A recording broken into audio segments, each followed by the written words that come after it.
Well, good morning, ladies and gentlemen. I've been watching some videos, and I'll put some description and links to a couple of these videos I'm going to be talking about this morning. So I've got a little bit of time, and I want to get through this.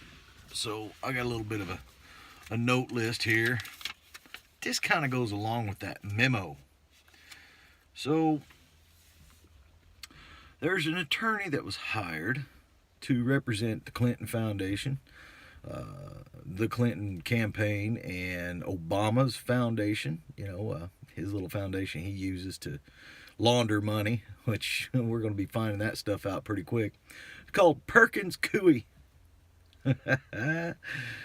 Perkins Coie hired Fusion GPS, and they were paid by the DNS, the Clinton Foundation, and Obama's foundation. Guess what they were paid for? You got it.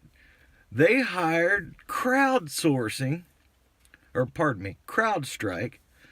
to go through the DNC's, those servers that DNC wouldn't allow the FBI to investigate. And guess what that CrowdStrike found? They're the ones that found that the Russians hacked their servers. Those servers weren't hacked, folks. And guess what?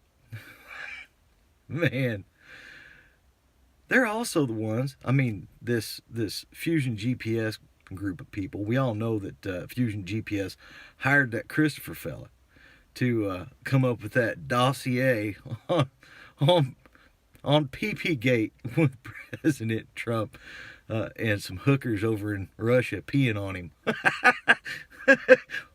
I know there's some sick people in the world, but man, you Democrats, you take the cake.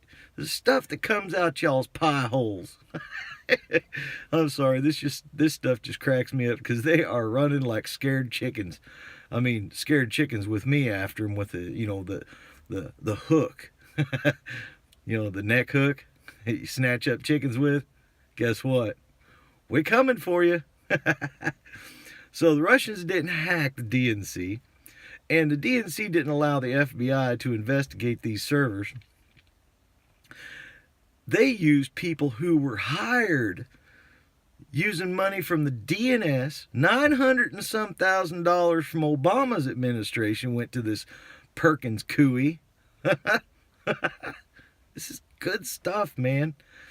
And yeah, Christopher, that feller, came up with a fake dossier. And guess who knew about all this?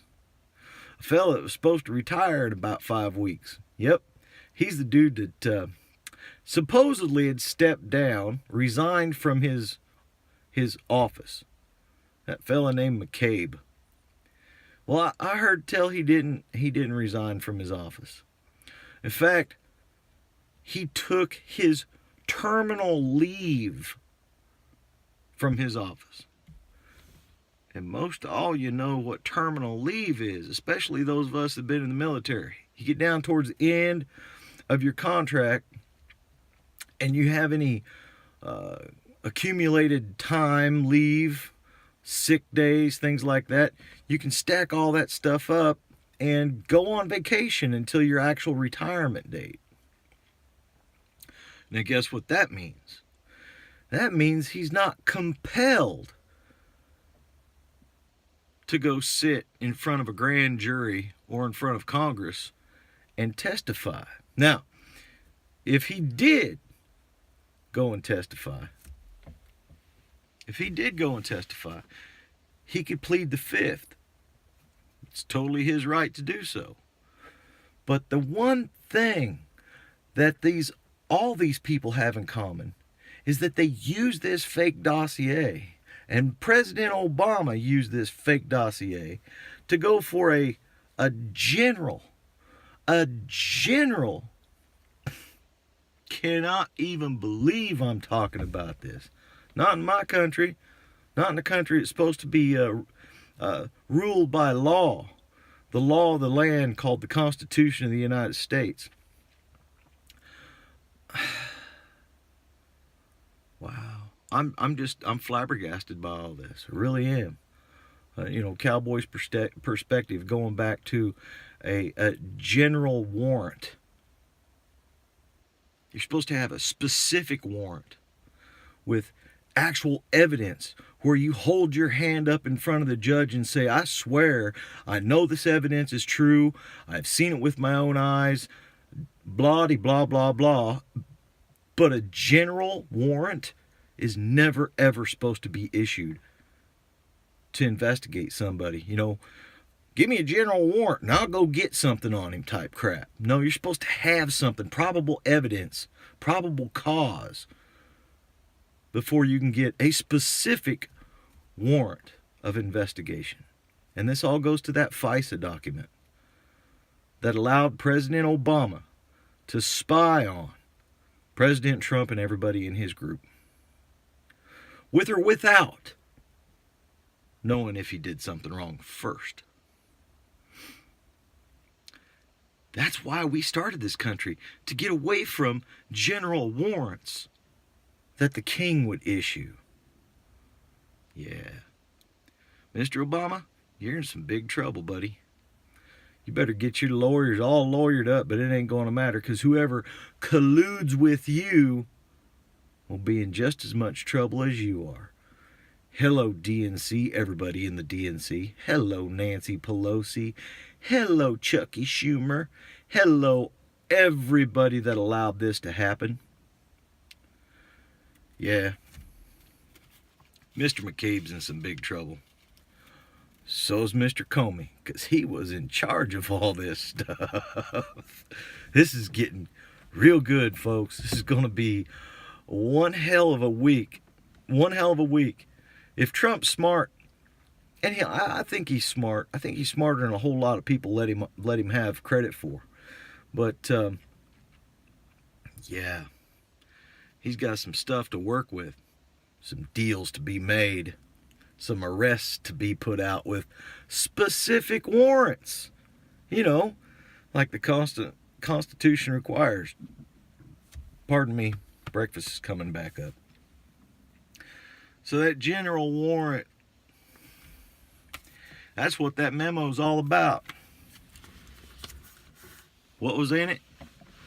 Who's involved with it? And there's a judge out there that issued a general warrant. Y'all's in some trouble. Can't do that to us. Can't do it to us American people. To and include Trump, even as wealthy as he is, or used to be. So, folks, one more thing I kind of want to talk about this morning. And this is directed at you, Mr. J. Inslee. You and the rest of your so-called smart people that are around you, and all the other folks out there that talk about global warming. Yep. Our planet's been in some warming for the last 10,000 plus years.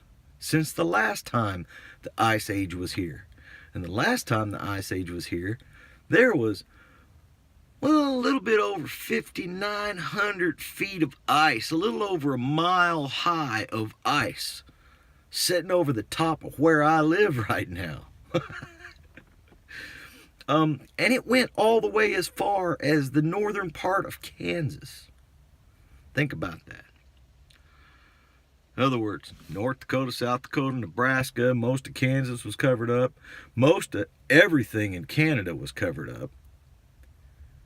And they've gone back through the ice records all the way back several 100,000 years, because an ice age lasts around 90,000 years, and then there's a warming period called the interglacial age.